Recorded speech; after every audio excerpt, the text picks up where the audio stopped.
America 2 video 3D. Welcome back to the America 2 video series. My name is still John Shar, and I'll again be your host for this video for a discussion of the ways excess population affects some 27 harmful symptoms of decline in our society. Video 3D begins today with symptom number 11, declining family values. Stated in full, decline in family values and loss of time for parental guidance in the home due to parents having to work outside the home 5 to 6 days, sometimes more a week. As population, both legal and illegal, continue to grow beyond the point where the nation could offer meaningful paying jobs to all those needing one, many families were forced to have one or more adults take jobs that didn't combine work to cover expenses. And oftentimes one or more of the adults would take more than one job. Time with children was often reduced due to one or both parents having to work more than 5 days a week to get by. Parental advice and parental support were lessened. Children ended up getting more of their advice on how to grow into adults from schools and other outside the home sources. An iffy proposition at best. Symptom number 12. Deficits in trade balances between America and other countries having greater populations than America, like China, who has more than 3 times our population but sells much more to us than they allow us to sell in China per trade agreements negotiated by our politicians. The populations of both China and America have grown at a rapid pace over the past half-century, as have the populations of virtually every country in the world. But China is an easy target to draw inferences from, since a disproportionate number of lost American manufacturing jobs ended up going to China. We offshored some jobs to a wide variety of countries, most of whom had standards of living for their workers that were significantly below our workers' standards of living at the time. China was by far, the biggest beneficiary.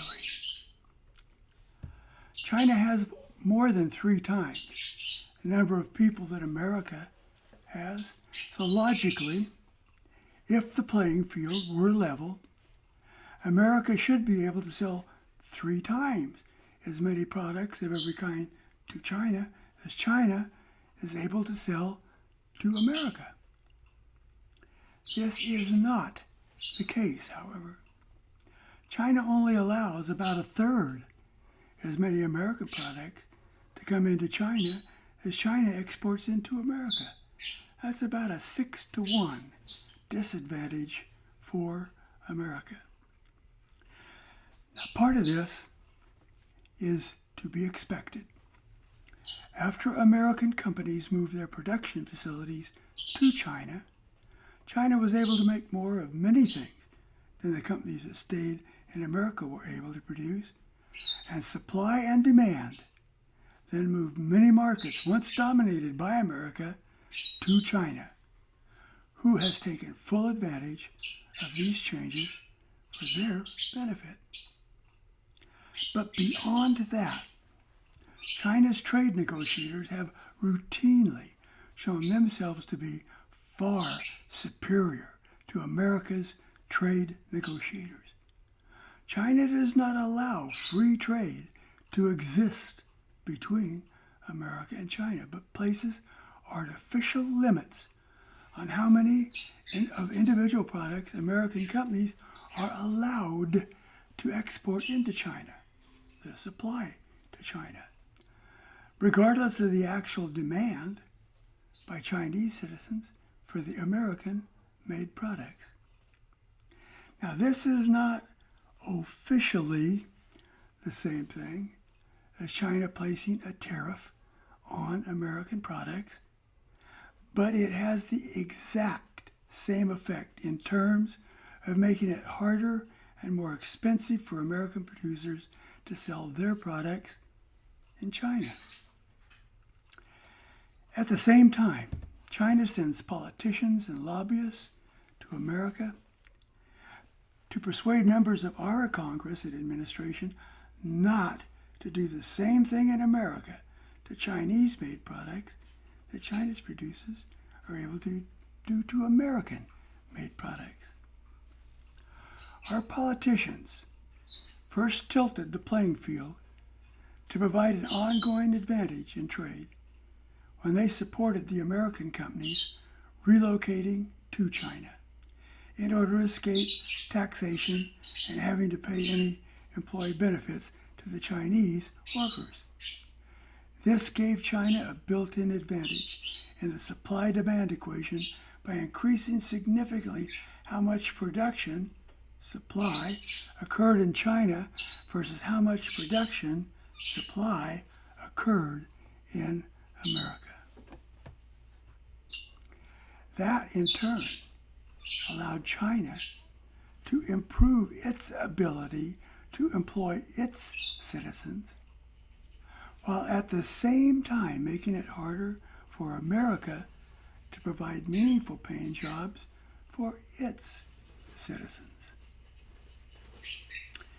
And after giving China such a huge advantage in production and ability to meet worldwide supply and demand for products of virtually every kind, our trade negotiators conceded even more to China when they agreed to let China artificially alter the supply side of the supply-demand equation by setting limits on products being exported from America into China. And on top of all of that, America continued to sell its debt instruments to China.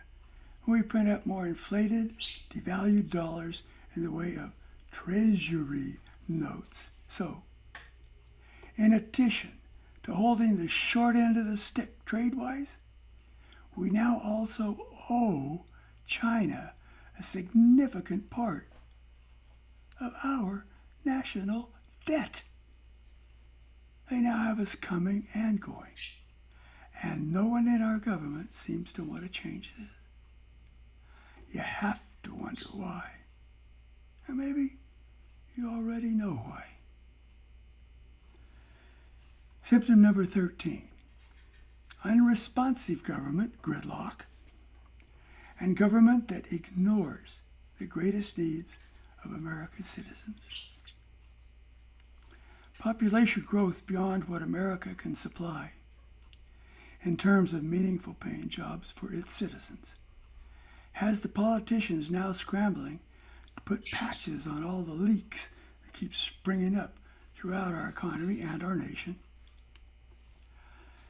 As the population, both legal and illegal, continue to grow, while our economy essentially remains at 1957 levels, it gets harder every year for the politicians to find ways to spend at least some money in each area of need. So for the past 100 years at least, government has tried to divide available tax revenues up along historical lines. That is, enough to meet the government's administrative needs, funding of individual departments, allocating money for defense, and meeting national needs for an infrastructure that can support America's commercial activities, roads, railroads, airports, seaports, so forth. For the first 150 years of America's history, these were the principal spending areas needing attention in the Congress and the administration. But times have changed, and our government hasn't really changed to meet the times. We now have a level of bureaucracy no one in 1782 could ever have imagined in their wildest dreams or nightmares. A few years back, America's Congress created a defense authorizations bill for the president to sign that took up over 2,000 single-spaced typed pages. It was bound in a binding that was almost 4 inches thick. And by their own admission, no member of Congress or the president ever tried to read it. The president signed it. And that was just one bill from one department. And there were bills from about 100 other departments and sub-departments that were mostly also never read by anyone in the Congress or the president.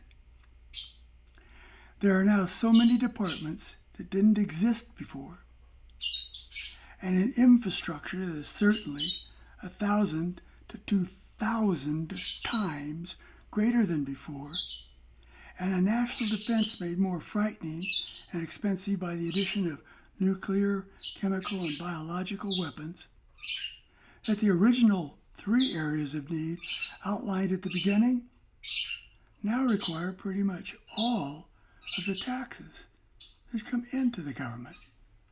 But medical advances have now made it routine for the citizens to live 20 to 30 years after working 30 plus years and retiring, which in turn creates large-scale needs for retirement income and medical care as ages increase. Over the last 80 to 90 years, the government has attempted to address these new needs by creation of 2 very large agencies, Social Security and Medicare. Funding of these 2 agencies now takes about 3 to 4 times what we pay out for defense. And also, over the past 80 or so years, America has elected to start and or participate in a major way in many wars other than World War II. And every war has resulted in adding significantly to the nation's national debt. When we combine the addition of just the 2 biggest new agencies, not anticipated at the time our Constitution was being drawn up, there are dozens of others, with the extraordinary costs associated with fighting wars all over the world for almost a century, and couple that with exploding population, both legal and illegal citizens, and finally top all of these off with a government that chooses to divest a significant number of citizens, about 30% of their jobs, to appease the commercial interests, in the process reducing the per capita taxes coming into the government to pay all of these bills. It's easy to see why so many citizen needs are being unmet or inadequately met. The secret to meeting all of our growing list of needs is to grow our economy faster than we grow our population. Our economy hasn't grown even $1 adjusted for inflation since 1957. Our population has grown by more than double in that same length of time. There is now a serious, hopefully not fatal, imbalance in our supply-demand equation as regards our country's workforce. Symptom number 14, corruption in government. Bribes, self-dealing, kickbacks, fraudulent dealings, and helping friends, lobbyists, corporations, and oligarchs feed at the public trough, and so on. As our population has grown beyond our ability to provide meaningful paying jobs for everyone needing and wanting one, and at the same time our national economy stopped growing at all in 1957 and has been stagnant ever since, our politicians have tried using smoke and mirrors to keep the public at large in dark about what's really going on in our country. To accomplish the subterfuge, they created a new department every time a new crisis arose and used the department creation to convince the public they were in fact on the job regarding meeting the new, real, or perceived need. Each new department or sub-department created then required additional funding. As the number of new departments and agencies increased, and monetary inflation was used to pay for their operation, the annual budget grew from about $257 billion in 1950 to over $7 trillion today. $7 trillion today. $7 trillion of government spending equals a large target of opportunity for grifters and con artists to focus on. And focus on that target, some of them do. $7 trillion divided by all 535 members of Congress would equal about $13 billion per congressperson. If every congressperson were to sneak just one TBD, to be determined, item already in the budget into one appropriation and authorizations bill for, say, $10,000. It would only add up to $5,350,000 for the whole of Congress. $5,350,000 divided by $7 trillion equals 0.0000764%, which in turn would represent a little more than 7/10 millionths of 1% of the total budget. Our government auditors would not even look at an amount that small in a $7 trillion budget, especially if it were hidden in an item or items for the Defense Department or one of its subcontractors. Most congresspersons, straight arrows, are straight arrows, and would never think about doing that. Others possibly think of doing it several times a year, or month, or day. And because of the way spending bills make their way through the Congress, mostly unread, nobody would likely ever be the wiser. $7 trillion is a large target of opportunity.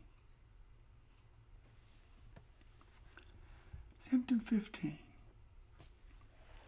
Extraordinary growth in both upfront costs and payouts to entitlement programs, including programs designed to entitle people who are not even citizens of America. As the country's population, in both legal and illegal citizens, has continued to grow, while adjusted for inflation, gross national product, GDP, our economy, stopped growing in 1957, there were increasing numbers of people who got left behind in many areas. Over a 70-year span of time, food, clothing, transportation, health care, housing, shelter of some kind, education, child care, retirement, became harder and harder for average citizens to pay for through just their own labors. America's political leaders were unequipped to handle these kinds of negative advances in our society, and they attempted to mask the seriousness of the situation by covering a portion of the expenses that a growing number of Americans used to cover for themselves by applying some combination of three band-aids. The three band-aids. 1. Tax and spend. 2. Borrow and spend. And 3. Inflate the currency enough to cover the first 2 band-aids. For each segment of society that was going downhill, the politicians enacted a law to have those that were still okay and working, okay money-wise, contribute towards helping those that the government's policies relating to upending our economy for the benefit of the government, the money changers, the megacorps, and the oligarchs had harmed.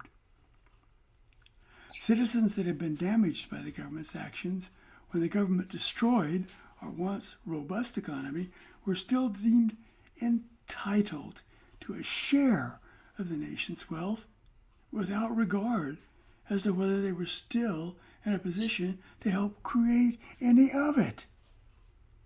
The programs that politicians enacted into law were deemed entitlements. The entitlements programs continued to grow in number and size as the population, both legal and illegal, continued to grow, while at the same time the nation's overall economy, adjusted for inflation, stopped growing at all in 1957.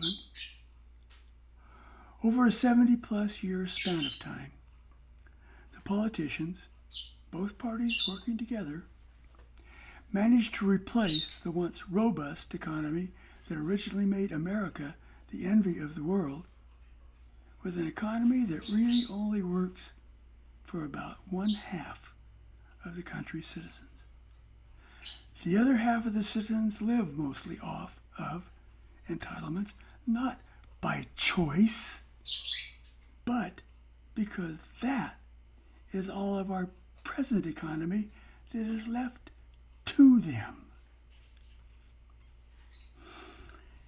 Handing out free money is not the answer to restoring America's economy. The answer lies in restoring meaningful paying jobs, not just low-paying entry-level jobs, to the citizens who lost theirs over the past 70 or so years. Because the politicians are not smart enough to figure out how to do that and still, at the same time, keep their promises to the ones that fund their re-election campaigns. America's needs for ever more entitlement programs will be eliminated when America's politicians decide to switch over from a combination of tax and spend, borrow and spend, and inflate the economy with funny money dollars and spend, to a philosophy of earn and spend.